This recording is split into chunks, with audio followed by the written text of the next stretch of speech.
1.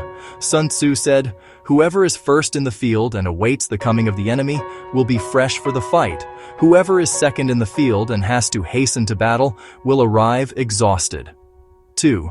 Therefore, the clever combatant imposes his will on the enemy, but does not allow the enemy's will to be imposed on him. 3.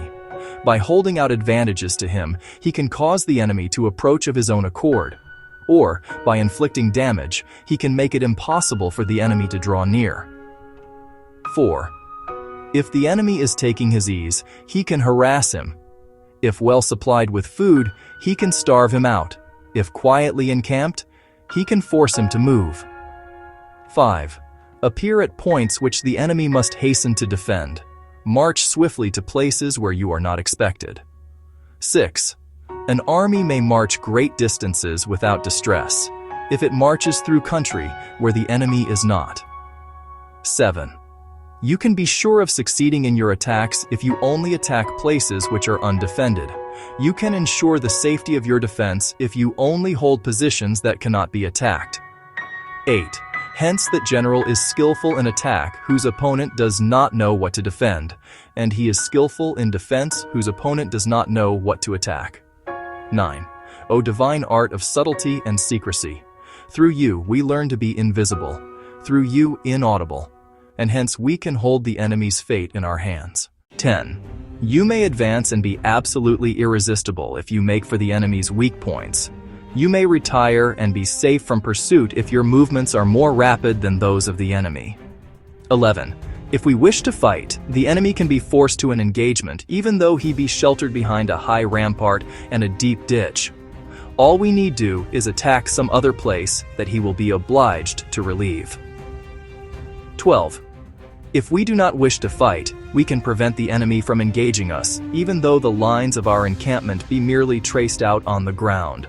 All we need do is to throw something odd and unaccountable in his way. 13. By discovering the enemy's dispositions and remaining invisible ourselves, we can keep our forces concentrated, while the enemy's must be divided. 14. We can form a single united body, while the enemy must split up into fractions. Hence there will be a whole pitted against separate parts of a whole, which means that we shall be many to the enemy's few.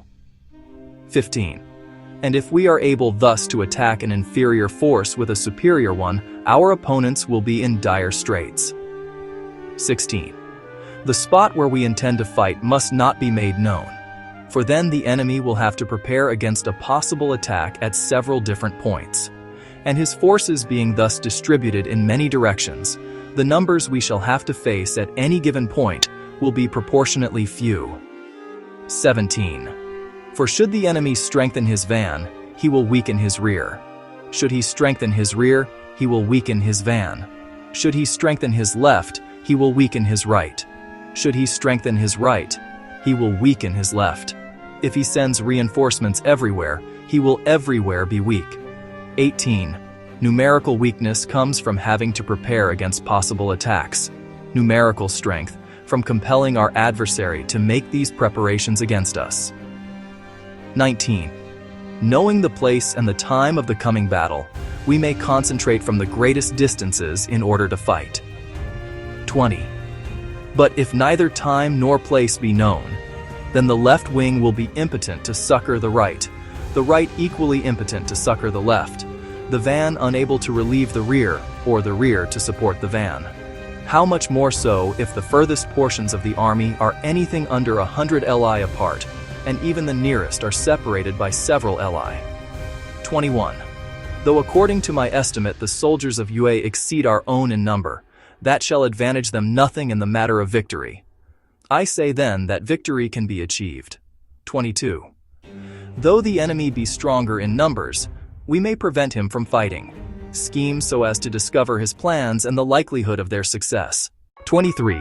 Rouse him and learn the principle of his activity or inactivity.